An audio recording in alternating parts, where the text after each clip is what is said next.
Buenos días. Esta es la clase número 6 del módulo 1 del curso Química Biológica para las Ciencias Médicas. Este curso es organizado por el Departamento de Docencia del Centro Universitario de Estudios Medioambientales de la Facultad de Ciencias Médicas de la Universidad Nacional de Rosario.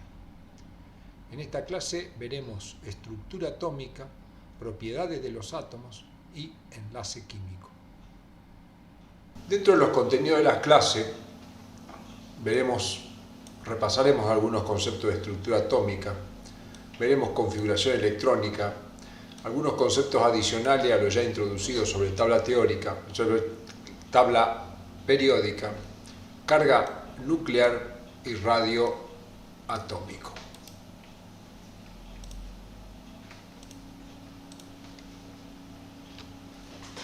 Recordemos brevemente el átomo. El átomo está compuesto básicamente en un modelo sencillo por dos partes, el núcleo y la periferia. En el núcleo, estaría representado por este círculo, tenemos los protones y los neutrones, como vemos acá. Los protones son partículas con carga positiva, los neutrones son neutros. Y en las órbitas o niveles energéticos tenemos los electrones. Los niveles energéticos se numeran contando desde el núcleo hacia afuera con los números 1, 2, 3 y así sucesivamente, o bien con las letras K, L y M. Los electrones se distribuyen en las órbitas siguiendo algunas reglas precisas que iremos viendo a continuación. El átomo puede estar básicamente en dos estados, lo que se conoce como estado fundamental y lo que se conoce como estado excitado. En el estado fundamental, los electrones que tenga el átomo van a estar lo más cerca posible del núcleo, en los niveles más cercanos al núcleo, mientras que en el estado excitado los electrones ocuparán niveles que no son los más cercanos al núcleo. Veamos cómo es la excitación de un átomo. Si nosotros tenemos un electrón que está en el nivel 1, en la órbita K, está en estado fundamental. Si ese electrón recibe energía, va a saltar hacia niveles más alejados, dado que cuanto más grande es la órbita, más grande es el nivel, más alta es la energía. Por lo tanto, el electrón al absorber energía va a saltar alejándose del núcleo. El proceso de desexcitación es contrario. Cuando un electrón que se encuentra en una órbita alejada del núcleo tiene espacio para caer hacia el núcleo, lo hace, y en el momento que cae, libera energía. Entonces acá tenemos los dos ejemplos. Este sería el ejemplo de excitación, un electrón que estaba en un nivel cercano al núcleo recibe energía y salta a un nivel más alto, mientras que en la desexcitación tenemos un electrón que está alejado y cae a un nivel más cercano, liberando energía. Lo que también se ve acá es que si la caída hubiera sido de un nivel más cercano, la cantidad de energía que se libera es más pequeña. Es decir, que cuanto más grande es el salto, ya sea alejándonos del núcleo o acercándonos, la energía involucrada en el proceso es más grande. Muy bien. Recordemos también que un átomo presenta un número atómico y un número másico. Por ejemplo, un átomo de número atómico 3 y número másico 7. El número atómico nos está indicando la cantidad de protones que tenemos dentro del átomo y por lo tanto también la cantidad de electrones, en este caso 3. 7 es la suma de protones más neutrones. Como vemos acá, 4 y 3 son 7.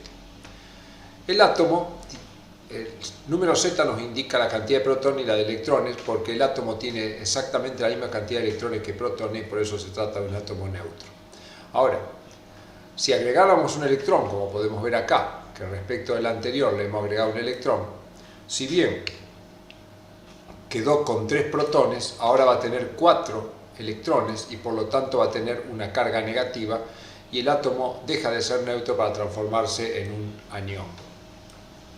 Contrariamente, si uno de los electrones que tenemos, por ejemplo se perdiera, quedaría únicamente con el nivel 1 con 2 electrones.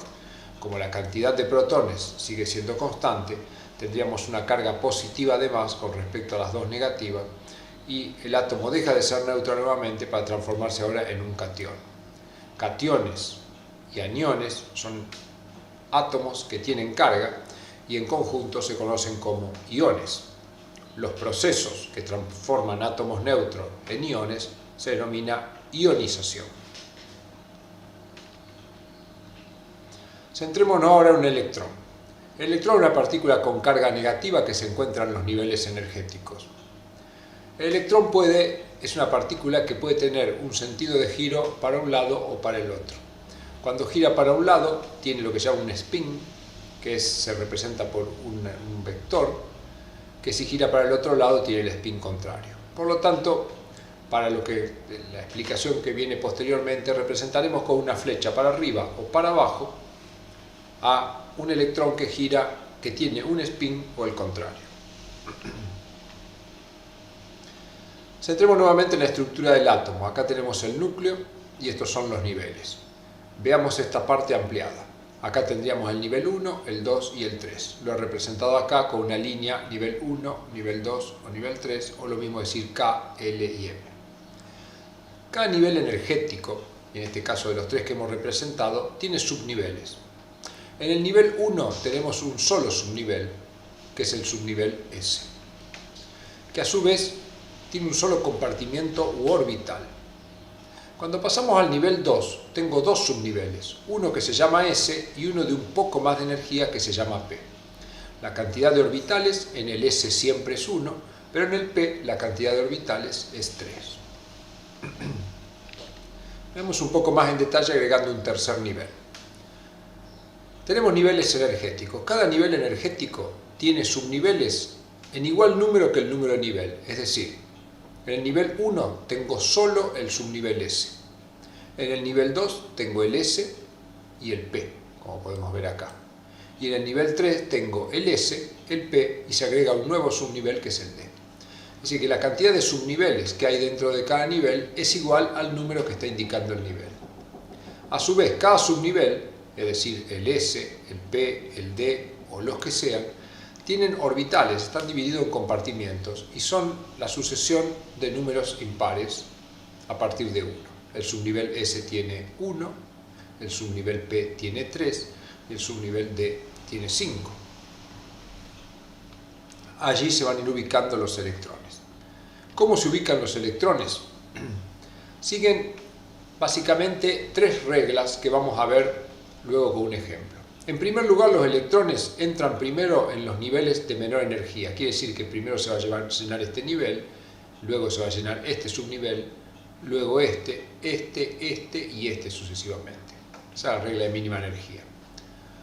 Luego la regla de máxima multiplicidad. Si yo estuviera colocando electrones, por ejemplo, tuviera 3 electrones que colocar acá, entraría uno acá y uno acá. Es decir, los electrones tienden a ocupar, cuando están llenando un subnivel, la mayor cantidad de orbitales posible.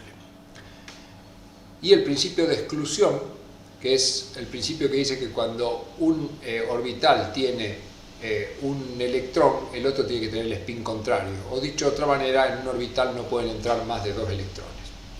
Por lo tanto, supongamos que tenemos un átomo de Z igual a 8, si su número atómico es 8, tiene 8 protones y por lo tanto 8 electrones. Estos electrones deberían ubicarse acá adentro. ¿Cómo se ubican? Tomemos el primer electrón. El primer electrón se va a ubicar, como dijimos recién, en el nivel de menor energía, que es el 1, y en el único subnivel que tiene el único orbital. Cuando tomemos el segundo electrón, ese segundo electrón va a poder entrar acá con el spin contrario. Pero ya esto está lleno. ¿Por qué? Porque un orbital no puede tener más de 2 electrones. El próximo electrón va a caer en este. ¿Por qué? Porque es el que le sigue la energía al que ya hemos llenado. Y el próximo electrón va a caer acá con el spin contrario. ¿Dónde caerá el quinto? Bueno, tendrá que caer acá. Y el sexto, por la regla de máxima multiplicidad, va a caer en el otro orbital y el séptimo va a caer acá. Ahora, el octavo se va a tener que aparear con alguno de ellos con spin contrario. Y acá nos quedaría la configuración electrónica, es decir, la configuración electrónica de este elemento sería 1s con 2 electrones, 2s con 2 electrones, 2p con 2 electrones, pero un p y un p con un electrón. Para el llenado electrónico hay una regla interesante que podemos analizar en este esquema. Como vimos, tenemos diferentes niveles. y los subniveles están de acuerdo al nivel. En el 1 tengo el S, en el 2 tengo S y P, en el 3 tengo S, P y D, y así sucesivamente. La cantidad de subniveles que voy teniendo, acá tengo el número de orbitales por subnivel, en el S tengo un solo orbital y van a entrar 2 electrones, pero en el P tengo 3 orbitales y por lo tanto van a entrar 6, en el subnivel D tengo 5 orbitales y van a entrar 10, en el E van 7 y van a entrar 14, acá debería decir F, G y H. Para colocar los electrones trazaremos una serie de líneas. Las líneas que están trazadas acá son flechas que unen siempre el nivel P con el S del nivel siguiente. Este es el P del nivel 2 con el S del nivel 3. Y así trazamos líneas paralelas.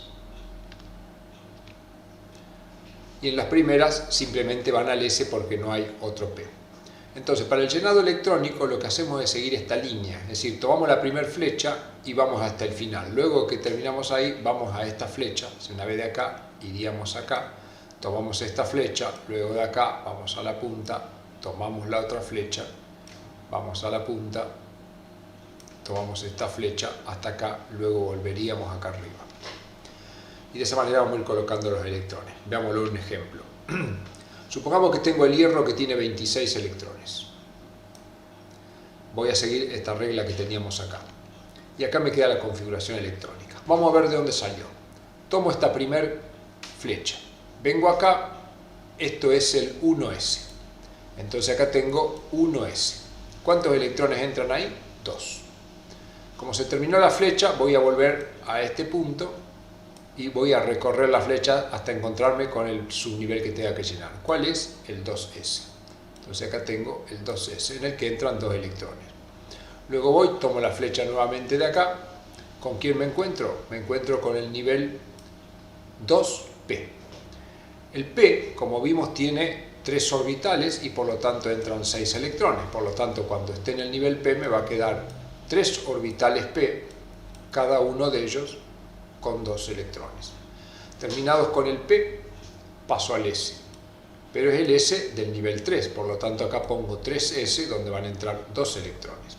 Como podemos ver, hasta acá ya llevo 10 electrones colocados, de un 26 que tengo que colocar. Ya he colocado el 3S, ¿qué haría? Tomaría la flecha por la punta y lo recorro. ¿Con qué me encuentro? Con el 3P. Entonces acá coloco 3P, que he colocado 3 orbitales, porque cuando estoy en el nivel P tengo 3 orbitales donde entran 6 electrones, 2 acá, 2 acá y 2 acá. Terminado con el nivel 3P, que es el que llené, sigo la flecha y me voy a encontrar con el 4S, por eso acá está el 4S con 2 electrones. Ahí llevo colocado nuevamente 10 electrones más. Me quedan colocar 6 electrones. He colocado el 4S que está acá. ¿Qué hago? Tomo la flecha siguiente del extremo superior y ¿con qué me encuentro? Me encuentro con el 3D. Los orbitales D son 5, por eso acá he colocado 1, 2, 3, 4 y 5. Ahí tengo que colocar 6 electrones porque ya llevo colocado 10 y 10. Entonces los 6 electrones, ¿cómo voy a colocar? Primero voy a colocar uno en cada uno y el que me sobra recién lo voy a parear. Entonces esto que nos quedó acá es la configuración electrónica, es decir, la distribución que tienen los electrones alrededor de un átomo. ¿Qué importancia tiene esto? Toda la química surge de entender esto. Esto nos permitirá explicar el tamaño de los átomos, la ubicación entre sí, las reacciones que puedan ocurrir y los comportamientos que tengan cuando estén dentro de una molécula. Veamos otro caso, por ejemplo el sodio. El sodio tiene 11 electrones, entonces vamos a hacerlo más rápido. Tomo acá, tengo el 1s. En el 1s coloqué 2. Tomo esta flecha, tengo el 2s. El 2s tendrá 2 electrones. Ya llevo 4, me quedan 7 electrones para colocar. Estoy acá, tomo la próxima flecha, voy al 2p.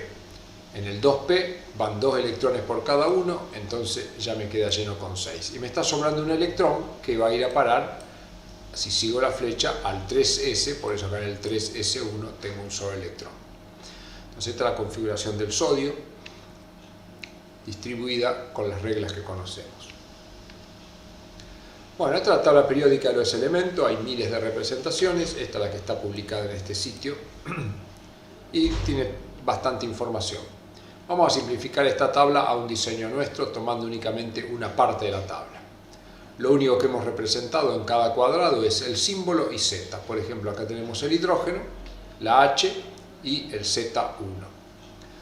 Vamos a analizar una serie de elementos que hemos puesto acá: el sodio, el carbono, el hierro y el neón. En la tabla periódica, cada columna lleva el nombre de grupo y cada fila lleva el nombre de periodo. Cada grupo tiene una numeración, por ejemplo, 1A, 2A, 3A. Y los periodos se llaman 1, 2, 3, 4 y así sucesivamente. Vamos a ver un elemento, por ejemplo acá, el sodio. El sodio está ubicado en el grupo 1, periodo 3. Si vemos la configuración electrónica, el último nivel de la configuración electrónica es 3, coincide con el periodo. Y la cantidad de electrones que tiene en ese nivel es 1, que coincide con el grupo. Es decir, que el último nivel de la configuración electrónica siempre me va a estar indicando el periodo y la cantidad de electrones que haya en ese nivel me va a estar indicando el grupo. Veamos si es cierto. Tomamos el carbono, que está acá. El carbono tiene número atómico 6 y cuando hacemos la distribución electrónica queda de esta manera. Si miro la configuración electrónica, el último nivel del sodio es el 2, porque está completando 2s, 2p1 y 2p1. Por eso se encuentra en el nivel 2, en el periodo 2, como vemos acá. A su vez, en el nivel 2 tiene 4 electrones y por eso está ubicado en el grupo 4. Veamos un ejemplo más, el hierro. El hierro es un caso más complicado, tiene 26 electrones, pero cae dentro de estos elementos que se consideran como elementos de transición y donde la numeración del grupo es más difícil. Sin embargo, la del periodo sí, porque fíjese, el hierro pertenece al periodo 4. Si me fijo, el nivel más alto llenado, aunque está antes que el 3D, es el 4. O sea que buscando el último nivel en la configuración electrónica vamos a poder ver qué ubicación tiene. El caso del neón es más sencillo, lo tenemos del hierro, acá tenemos el neón. El neón tiene 10, como podemos ver acá, y acá tenemos hecha la configuración electrónica. El último nivel lleno es el 2, por eso se encuentra en el periodo 2. Y la cantidad de electrones que tiene en el último periodo es 8, por eso se encuentra en el grupo 8A. Muy bien. Situémonos ahora en el periodo 2, que contiene los elementos desde el litio hasta el neón. Acá tenemos la configuración electrónica para cada uno de ellos, donde tenemos cada uno de los símbolos con sus números atómicos. Como podemos ver, todos pertenecen al periodo 2 y está de acuerdo en que todos tienen sus últimos electrones en el nivel 2, pero en diferentes orbitales. A estos electrones, que se encuentran en el último nivel, se los llama electrones de valencia y son los responsables de las propiedades químicas de cada átomo. Veamos la carga nuclear. La carga nuclear es la cantidad de protones, va a estar de acuerdo con el número atómico de cada elemento. El litio tiene 3 protones, el berilio 4, el boro 5 y así sucesivamente hasta llegar al neón que tiene 10. Representamos con este esquema al átomo del litio. El átomo del litio tiene una carga nuclear de 3 protones, después tiene 2 electrones en el nivel 1 que no lo he dibujado y solo he dibujado un electrón del nivel 2. Quiere decir que acá estoy simplificando, solo estoy dibujando este último nivel. Este electrón obviamente no se escapa del átomo por la atracción que hay con los protones que se encuentran en el núcleo. Si pasáramos al berilio, el berilio que tendría respecto del litio un electrón más y un protón más. Al agregar una carga positiva, eso va a determinar que haya mayor atracción entre el núcleo y los electrones, por lo tanto, se va a producir un achicamiento del átomo. Si ahora le agregáramos un electrón más y un protón más, pasando al caso del boro, tengo aún más carga positiva con las cargas negativas a su alrededor y eso va a determinar que el átomo se achique. Quiere decir que a medida que yo voy avanzando en este sentido de la lista de átomos, voy teniendo mayor carga nuclear. Los electrones los coloco siempre en el mismo nivel, por lo tanto hay más atracción y por lo tanto el átomo se va va sufriendo una contracción.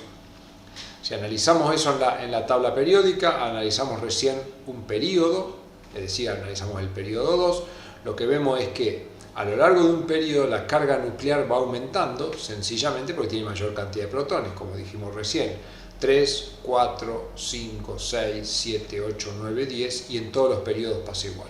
Como la carga nuclear aumenta de izquierda a derecha, como indica esta flecha, la atracción que haya entre el núcleo y los electrones va a aumentar, y eso va a determinar que se vaya achicando el radio a medida que vamos avanzando hacia la derecha.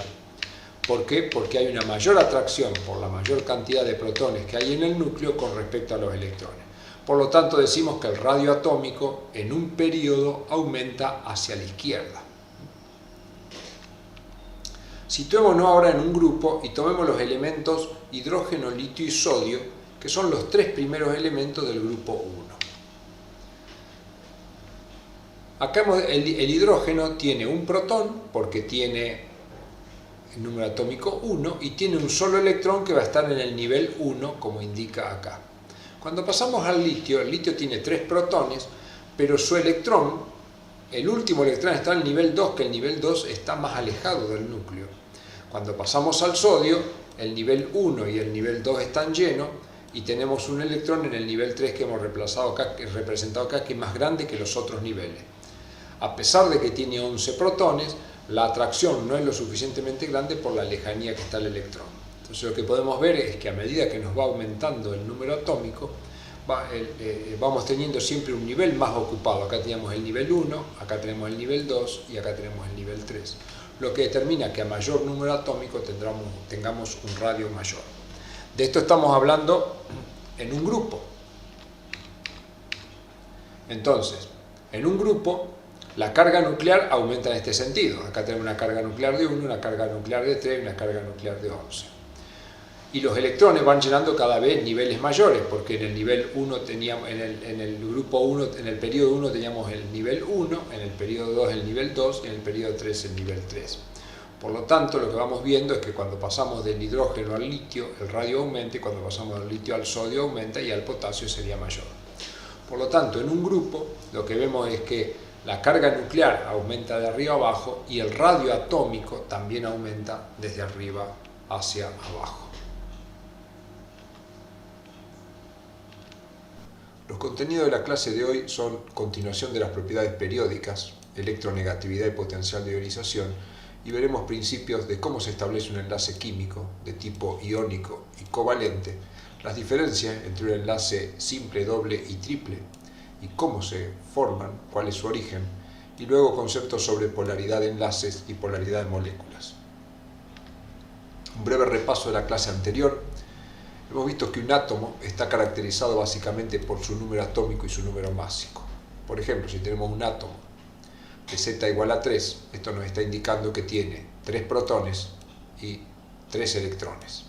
Y si el número másico vale 7, eso nos está indicando que la suma de los protones más los neutrones es 7. El átomo es una estructura neutra, dado que la cantidad de protones, en este caso 3, coincide con la cantidad de electrones, que también es 3.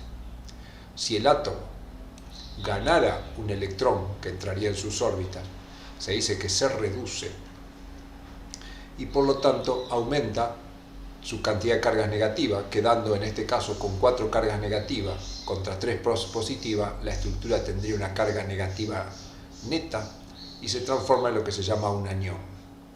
Mientras que si el átomo, que era neutro, perdiera un electrón, proceso que se conoce como oxidación, quedaría en este caso con 3 protones y 2 electrones, sobrando una carga positiva, y la estructura va a pasar a ser un catión. Ambos procesos se conocen como ionización. También hemos visto que los electrones que se encuentran en las órbitas están divididos en niveles energéticos que desde el núcleo, que estaría acá, alejándonos, se llaman nivel 1, nivel 2, nivel 3, o bien con las letras K, L, M, etc. A su vez, dentro de cada nivel tenemos subniveles. Por ejemplo, en el nivel 1 tenemos solo el subnivel que se llama S. En el nivel 2 tenemos un subnivel S, y el subnivel P. El subnivel P tiene 3 orbitales, mientras que el S tiene solo uno. Y en el nivel 3 tenemos 3 subniveles que se llaman S, P y el D, que tiene 5 orbitales. La cantidad de orbitales de cada subnivel es una sucesión de números impares. ¿Cómo se distribuyen los electrones? Supongamos que tenemos un átomo de Z8, esto ya lo vimos en la clase anterior, es decir, que tenemos 8 electrones. Siguen 3 reglas que son la regla de mínima energía, es decir, los electrones empiezan a llenar aquellas órbitas que están más cerca del núcleo. Y en un orbital no pueden entrar más de 2 electrones y tienen que tener lo que conocíamos como spin contrario. El tercer electrón entrará en el subnivel S del nivel 2. El cuarto se apareará con spin contrario y los otros 4 que faltan van a entrar llenando el orbital, el subnivel P, tratando de ocupar la mayor cantidad posible, y una vez que se han ocupado la mayor cantidad, el otro recién se apareará.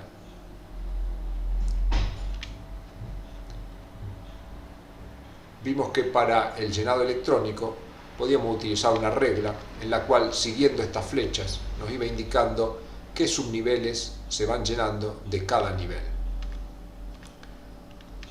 De esta manera, por ejemplo, si tenemos 11 electrones, como es el caso del sodio, nos da esta configuración electrónica. ¿Por qué? Porque ingresando por acá tenemos primero 2 electrones en el nivel 1s, luego en el 2s tenemos 2 electrones, en el 2p tendremos 2 electrones en cada uno, y luego pasamos al 3s. Bueno, este es un diseño reducido de la tabla periódica. Sabemos que los elementos se distribuyen en la tabla periódica en grupos y en períodos, y que hay propiedades que varían a lo largo de grupos y períodos. Por ejemplo, acá tenemos los elementos del litio hasta el neón, que son los elementos, como vimos acá, del período 2. Si hacemos la configuración electrónica de ellos, lo que podemos ver es que todos los elementos de este período están colocando electrones en lo que sería el nivel 2. El litio es el primero, tiene un solo electrón, y el neón es el último, tiene 8 electrones. Como vimos, la carga nuclear, que coincide con el número atómico, va aumentando a lo largo del periodo. Si analizamos el litio, tiene un solo electrón en su último nivel, pero cuando pasamos al berilio se agrega un electrón y por lo tanto también un protón. Al haber mayor cantidad de cargas positivas y negativas, esto producía una reducción del radio atómico. Si agregamos un nuevo electrón pasando al boro, ahora tendremos 3 electrones, como podemos ver acá, en su capa de valencia, y esto agrega un nuevo protón, con lo que tiene una carga nuclear de 5. Esto va a producir una mayor atracción y una mayor reducción. Por lo que vimos que a lo largo de un periodo, a medida que iba aumentando el número atómico, aumentaba la carga nuclear, el número de electrones, y esto producía una contracción del radio atómico. Si analizamos entonces la tabla periódica a lo largo de un periodo, lo que habíamos visto es que el radio atómico cada vez es más pequeño, porque va aumentando la carga nuclear y el número de electrones, pero siempre se colocan en el mismo nivel, por lo tanto hay una reducción. Entonces, en este sentido, en un periodo tenemos aumento de la carga nuclear, una disminución del radio. Al estar los electrones más cerca del núcleo, hay mayor atracción, por lo tanto decimos que hay un aumento de la electronegatividad. La electronegatividad es una propiedad de los átomos que nos muestra la fuerza con la cual un átomo atrae a los electrones.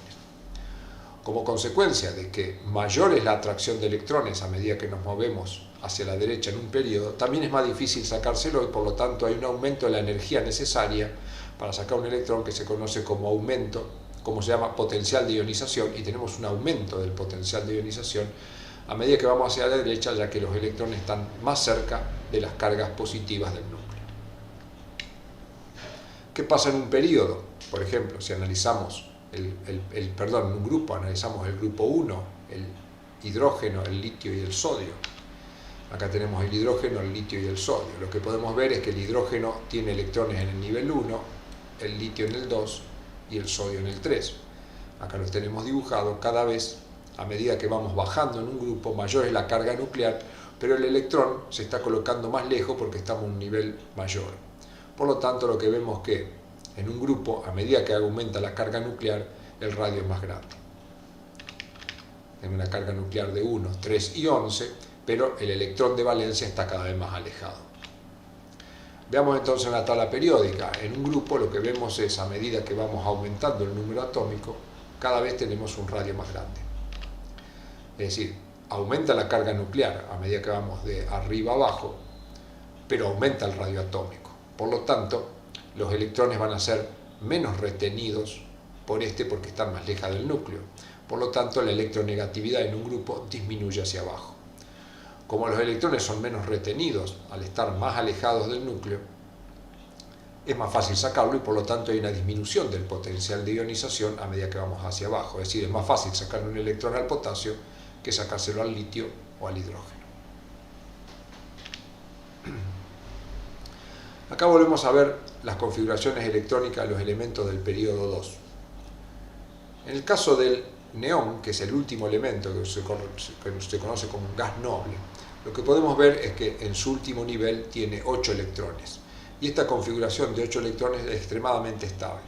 Los elementos que tienen 8 electrones en su último nivel no tienden a reaccionar con otros, mientras que los que le faltan electrones para llegar a 8 sí lo hacen. Se conoce esto como regla del octeto, es decir, los átomos tienden a combinarse entre sí o consigo mismo de manera de alcanzar 8 electrones en su último nivel. Bueno, los átomos tienden a combinarse entre sí tratando de alcanzar 8 electrones en su último nivel. Veamos a modo de ejemplo la combinación entre el flúor y el sodio. El flúor tiene un número atómico 9 y tiene 7 electrones en su último nivel, mientras que el sodio, con un número atómico de 11, tiene solo un electrón en su último nivel. Si perdiera este electrón, quedaría con 8 en su último nivel, y si este ganara un electrón pasando a 2, quedaría también con 8. Y eso es realmente lo que ocurre. El sodio pierde un electrón y se lo pasa al flúor, quedando con esta configuración electrónica. El flúor va a quedar con 8 electrones en su último nivel, y el sodio también. Ahora, ¿qué ocurre? Como el número atómico del flúor es 9 y queda con 10 electrones, queda con una carga negativa y se transforma en un anión, mientras que el sodio, que tiene 11 protones, ahora va a quedar con 10 electrones, queda con una carga positiva y se transforma en un catión. Entonces acá tenemos el sodio y acá tenemos el flúor al estado de catión y anión. Eso va a determinar que se atraigan entre sí y se forme lo que se conoce como un enlace iónico. Otro mecanismo que tienen los átomos de unirse es el enlace covalente, del cual en varios tipos veremos el caso del covalente simple. Supongamos que dos átomos de cloro se encuentran entre sí. El cloro en su configuración electrónica, en su último nivel, tiene 7 electrones y este también tiene 7 electrones, como lo tenemos representado en este dibujo. Para completar 8 electrones, este debería ganar 1 o bien perder 7. Perder 7 es improbable porque sacar 7 cargas negativas, alejarla de un núcleo que es positivo, es muy difícil. Entonces lo que ocurre es que los átomos comparten estos electrones. Este tenía 7 que lo vemos en color celeste y este tenía 7 que lo vemos en color rojo. Comparten estos dos, entonces de esta manera, si vemos el átomo de la izquierda quedó con 8 y si vemos el átomo de la derecha también quedó con 8 electrones, generándose así lo que se conoce como un enlace covalente simple. Veamos otro caso, supongamos que el cloro se encuentra con el oxígeno. El cloro tiene 7, el oxígeno en su último nivel tiene 6. Acá tenemos el oxígeno con 6 y el cloro con 7. Para perder electrones debería perder 7 o este debería perder 6, cosa extremadamente improbable. Entonces lo que ocurre es que comparten electrones de esta manera. Así el cloro a la izquierda ha quedado con 8, 7 de él y uno que compartió con el oxígeno. El cloro de la derecha tiene 7 que están en rojo y el del oxígeno, y el oxígeno también quedó con 8, que son sus 6 amarillos más los 2 que compartió, generando una molécula que tiene 2 enlaces covalentes simples y un átomo de oxígeno central. El enlace covalente doble lo explicaremos con la unión de 2 átomos de oxígeno. El oxígeno, como vimos, tiene 6 electrones en su último nivel. Entonces acá tenemos un átomo de oxígeno con 6 electrones en el último nivel y acá también. Este no lo tendría, hay un error. Entonces lo que ocurre es que se unen entre sí y el átomo de oxígeno que tenemos a la izquierda tiene 8 electrones y el de la derecha también tendría 8 electrones, por supuesto, si no consideramos este.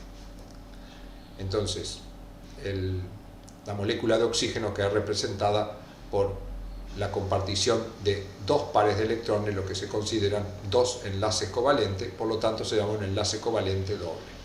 De la misma manera se puede analizar el otro tipo de enlace covalente, que es el triple. En general los enlaces iónicos lo producen elementos metálicos, que son los que quedarían englobados en esta zona roja, con elementos no metálicos que están en la zona azul. El enlace covalente en general se produce por por átomos de elementos que están en esta zona resaltada en azul. Veamos la unión de algunos elementos no metálicos. Como vimos, el oxígeno comparte 2 pares de electrones, forma un enlace covalente doble. Como vimos en un grupo, el radio atómico aumenta hacia abajo y la electronegatividad decrecía. Es decir, la fuerza con la que atraen los electrones decrece. Quiere decir que un elemento de más arriba en un grupo atrae con más fuerza a los electrones que uno de más abajo. Cuando analizamos en un periodo, vimos que el radio se iba contrayendo a medida que nos íbamos hacia la derecha, y por lo tanto era mayor la fuerza con la que atraía los electrones, por lo tanto mayor es la electronegatividad. Si analizamos la molécula de oxígeno, está formada por 2 átomos de oxígeno. La electronegatividad de ambos átomos es igual, y por lo tanto los electrones que están compartiendo para formar su enlace covalente son atraídos con la misma fuerza. Por lo que decimos que este enlace es un enlace covalente de tipo apolar. Si viéramos la unión entre el carbono y el oxígeno, se producirían también enlaces covalentes dobles, que vamos a representar de esta manera con una sola línea. ¿Pero qué ocurre? Como vimos, la electronegatividad del oxígeno es más grande que la del carbono, por lo tanto los electrones van a ser más atraídos por el oxígeno que por el carbono, abriendo un desplazamiento de los electrones hacia el oxígeno, generando un enlace covalente, doble en este caso, pero conocido como enlace polar.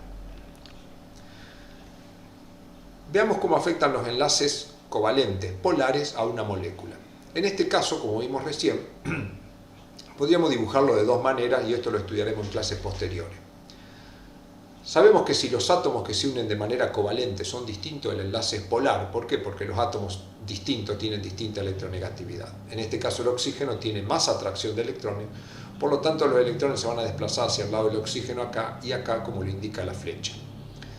Si los enlaces estuvieran ubicados, como muestra este dibujo, todos en la misma línea, la polaridad de este enlace se contrarrestaría con la polaridad de este enlace. Pensémoslo como si fueran fuerzas. La fuerza con la que tira el oxígeno hacia la derecha sería contrarrestado por la fuerza con la que tira el otro oxígeno hacia la derecha, y se anularían entre sí. Por lo tanto, acá tenemos enlaces covalentes polares, pero la molécula sería apolar porque la polaridad de los enlaces se anula. Si tuviéramos una situación como esta, son situaciones hipotéticas, luego las analizaremos, donde los enlaces no están ubicados en la misma dirección y sentidos contrarios, acá tendríamos enlaces covalentes polares, pero como los enlaces están tirando hacia el mismo lado, podríamos pensarlo como una fuerza en este sentido, y esta molécula tendría enlaces covalentes polares y a su vez la molécula sería polar. Es decir, como regla es que en primer lugar un enlace covalente es polar si los átomos que lo constituyen son distintos, y la molécula será polar si esos enlaces se distribuyen en el espacio de manera de que no se anulan entre sí.